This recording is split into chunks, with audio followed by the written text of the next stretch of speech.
Assalamualaikum warahmatullahi wabarakatuh. Saya Mutia Fatika Dewi dengan NIM R1D11995 mau mempresentasikan materi bab 1 pada buku perhitungan dan proses mineral batubara.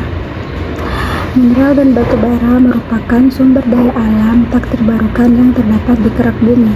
Sebagaimana didefinisikan oleh Dana, seorang fisikawan ternama, mineral adalah suatu zat yang memiliki komposisi kimia dan struktur atom internal tertentu, serta terbentuk melalui proses anorganik alam. Semua mineral mengandung satu atau lebih logam atau metaloid. Mineral secara umum diklasifikasikan sebagai mineral metalik dan non-logam. Mineral logam adalah mineral tempat logam diekstraksi. Bauksit, hematit, ilmenit, pirolusit, dan kromit adalah beberapa mineral logam yang penting. Mineral non-logam adalah mineral yang digunakan untuk keperluan industri pembuatan semen, refraktori, kaca, dan keramik, pupuk, dan lain-lain. Mineral ini juga disebut mineral industri logam, tidak diekstraksi dari mineral-mineral ini. Beberapa mineral logam juga digunakan untuk keperluan industri seperti bauksit, kromit, dan zirkon untuk industri refraktori, pirolusit untuk sel baterai kering, dan ilmenit untuk industri pigmen. Berikut ini adalah istilah-istilah penting yang digunakan dalam mendeskripsikan endapan mineral.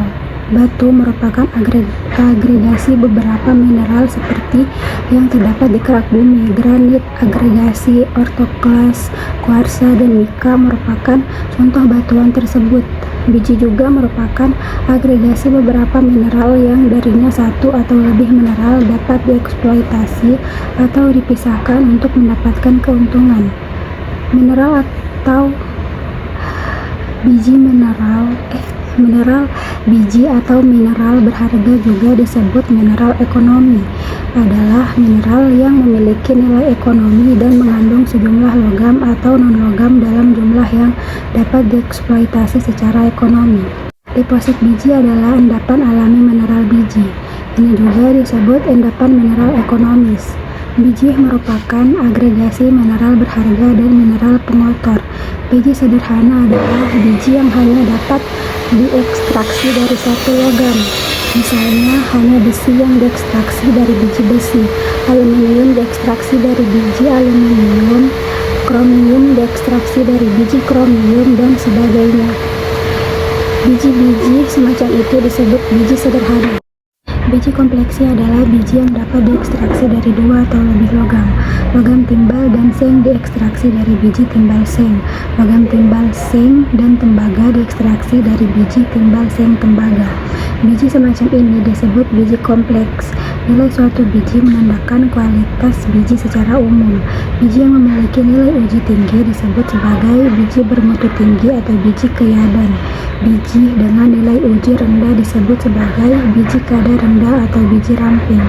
Pengolahan mineral adalah istilah yang dapat diterapkan pada serangkaian operasi yang dilakukan pada biji untuk mendapatkan produk akhir yang diinginkan. Biji akan diperkecil ukurannya untuk memisahkan butiran mineral berharga dari bijinya. Selanjutnya, butiran mineral berharga yang terpisah tersebut dipisahkan.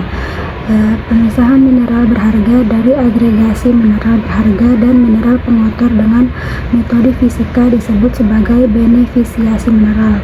Pengolahan mineral yang sebelumnya disebut pengolahan mineral dan pengolahan biji semakin penting terutama karena lebih murah daripada operasi metalurgi.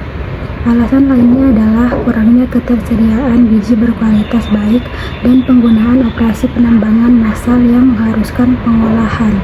Karakterisasi biji atau mineral merupakan langkah awal yang harus dilakukan sebelum biji diproses untuk mendapatkan produk akhir. Proses ini melibatkan identifikasi berbagai mineral yang terdapat dalam biji, komposisi kimianya, jumlah relatifnya, tekstur, ukuran, dan sifat fisiknya seperti densitas, suseptibilitas, magnetik, konduktivitas listrik, dan sifat permukaan. Batu bara adalah batuan padat berlapis bahan bakar fosil alami yang terbentuk berlapis-lapis di kerak bumi dan terbentuk jutaan tahun yang lalu dari sisa-sisa pohon dan vegetasi yang membusuk. Zat batu bara adalah bagian dari bahan organik tumbuhan atau selulosa yang kemudian terkonversi selama reaksi pembatubaraan untuk membentuk lapisan batu bara.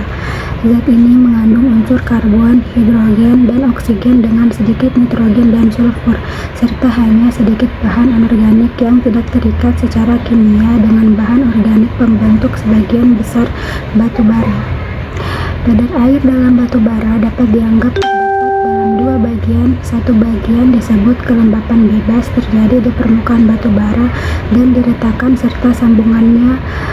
Bagian lainnya disebut kelembapan bawaan adalah jumlah kelembapan dalam tiga bentuk sebagai kelembapan higroskopis yang merupakan air yang tertahan di dalam kapiler substansi batu bara. Kelembapan dekomposisi yang merupakan air. Kelembapan dekomposisi yang merupakan air yang terkandung dalam beberapa senyawa organik batu bara, dan kelembapan mineral yaitu air yang membentuk bagian dari struktur kristal tanah liat dan mineral lain yang hadir dalam batu bara. Terdapat dua jenis analisis batu bara. Pertama, analisis proksimat yang menentukan persentase kadar air, zat volatil, abu, dan karbon tetap. Kedua, analisis ultimat yang menentukan unsur-unsur karbon, hidrogen, nitrogen, sulfur, dan oksigen. Analisis batu bara sangat penting dalam pemilihan batu bara untuk berbagai keperluan seperti pembakaran, karbonisasi, gasifikasi, dan pencairan. Analisis proksimat adalah jenis analisis yang paling sering digunakan untuk mengkarakterisasi batu bara terkait pemanfaatannya. Berbagai klasifikasi batu bara telah diberikan oleh berbagai ahli geologi.